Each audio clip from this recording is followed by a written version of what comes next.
Here's what I say to anyone that says you should not have sex on a first date. The truth is, nobody should be telling you when you should or shouldn't have sex with somebody. Making decisions up for ourselves is one of the only true freedoms any of us actually have. If you decide that you want to wait until you're married before you have sex, then good for you. You should do that. On the other hand, if you decide that you want to get sex out of the way as soon as possible so you can make sure you actually have somebody as a partner who you're sexually compatible with as well as romantically compatible, then you should absolutely be okay having sex on the first date.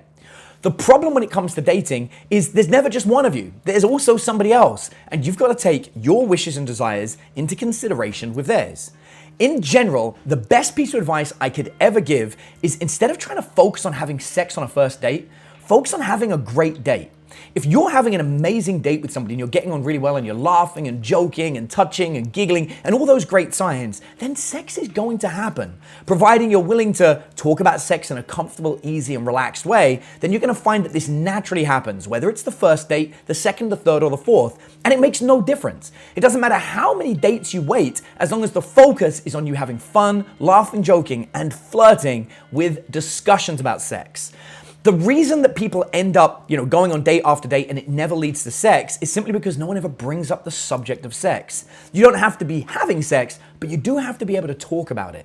If you can't discuss sexual history, sexual preferences, and things of that nature, then things are never going to move towards sex because you're not talking about the most important topic that has to happen before you actually have sex with somebody, which is making everyone comfortable with sex, talking about sexually transmitted diseases. These kind of discussions kind of need to come up.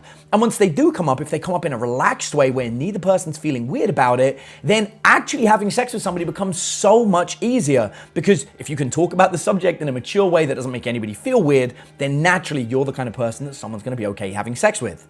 Case in point, the only person that anybody would ever have had sex with is somebody who they have been comfortable talking about sex with. Simply because once you do have sex with somebody, talking about sex becomes very natural and easy. Therefore, if you can talk about sex before you've even had it, you're already in the category of people that that person is likely to have sex with. So therefore, everything just makes it so much easier.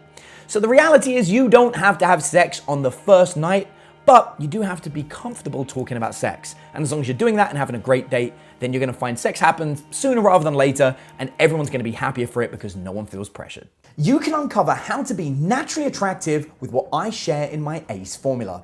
So many men make the mistake of running around approaching women, trying to convince them to get into a relationship or to sleep with them.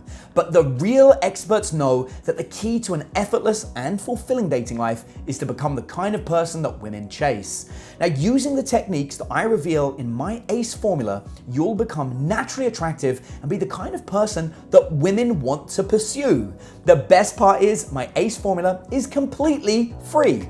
All you have to do is click the link that should be in the description below this video and enter your regular details to discover the secret of being naturally attractive.